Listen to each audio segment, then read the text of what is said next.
My name is Robert Buccola, and I graduated from the evening program in 1983. And I'm Kawanaa Carter. Yeah, for me it was kind of a logical fit. I grew up here in Sacramento, and all but some years away at UC Berkeley. I've been here all my life. I've seen the evolution of things. I remember when it seemed like there were 15 or 20 high schools here, and you knew all the different players on various teams, etc. So my roots were here. And then around the time I was contemplating law school application, UOP's McGeorge had a phenomenal clinical series of programs, and also was putting out practitioners that were, getting the reputation as being some of the best in the state as practicing lawyers, not just theoretical lawyers. So that was very attractive to me, and it was an easy thing. I had contemplated and thought of a multitude of other law schools, but when you really dug deep, you kept hearing over and over from judges and from people in the community that those McGeorge graduates are really making a difference out there. So it's a school I wanted to attend.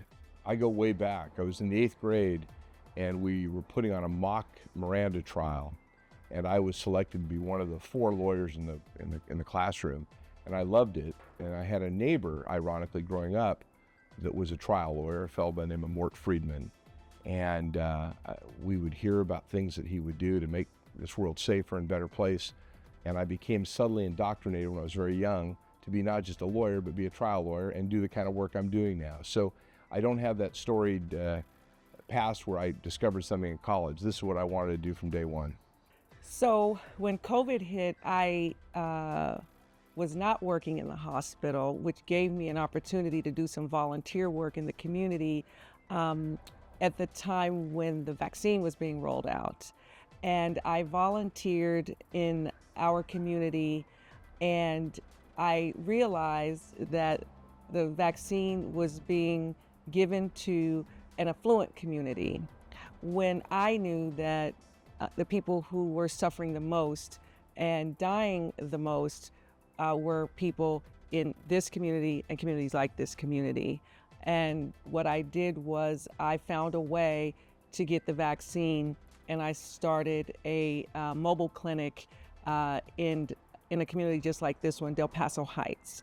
And while I was doing that, again, I became even more aware of that there was a subpopulation that was not being noticed and not being attended to, and that happened to be the unhoused community. And so I then extended that clinic into more of a mobile clinic and took the vaccine out into specifically unhoused communities and encampments. And that really solidified my focus and need and passion for working with people who experience homelessness. Well, it was pretty easy to do. The homeless are a segment of our population without a voice. It's real easy to be condemning and wonder why folks are on the street. People don't want them in their neighborhoods, and that's understandable. But I think it overlooks the reality that so many have disadvantages, so many have mental illness, and so many are just unable to help themselves. So having a clinic like this that is a voice, muscle, and reason for people that can't help themselves is critical. I also believe that people forget that people who are experiencing homelessness have similar and same issues as everyone else. They have issues with, minor legal issues. They've got issues with disability, Social Security, possibly child support issues. So you can't neglect that aspect of a whole person. Well, donating money is probably the easiest thing. The hard work is rolling sleeves up and helping people, whether it's a shelter that feeds those in need, whether it's an outreach group that helps kids that are disadvantaged, whatever it might be. But we've always wanted to give back, and we've tried to do that. And this is, of course, such a worthy cause.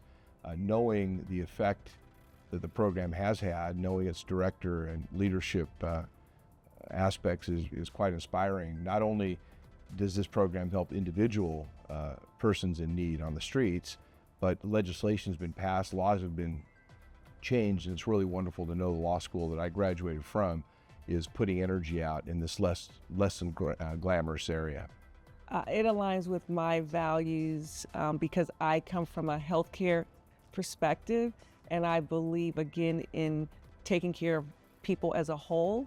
And I believe that not having a place to live is the first part of taking care of a person and dealing with a person's overall sense of well-being.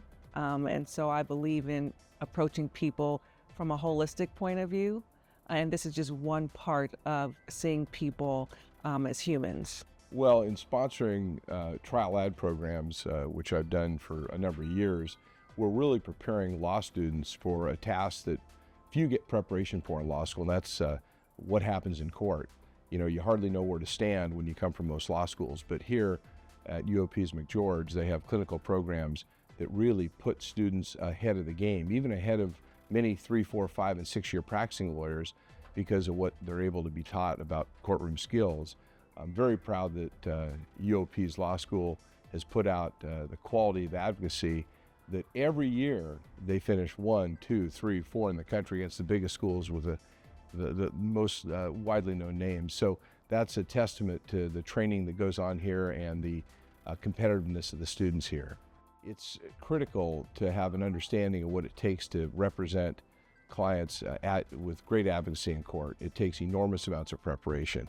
I've heard that for every hour in court, there's 8 hours of preparation. Of course, that's not true. For every hour in court, there's 50 hours of preparation that's required, in my opinion. So McGeorge teaches that here, hones its students in a way that when they enter, they can stand in court and they can make a case for their clients from day one. So that's of critical importance to me, particularly considering that McGeorge, UOP's McGeorge is an exception to the rule when it comes to that.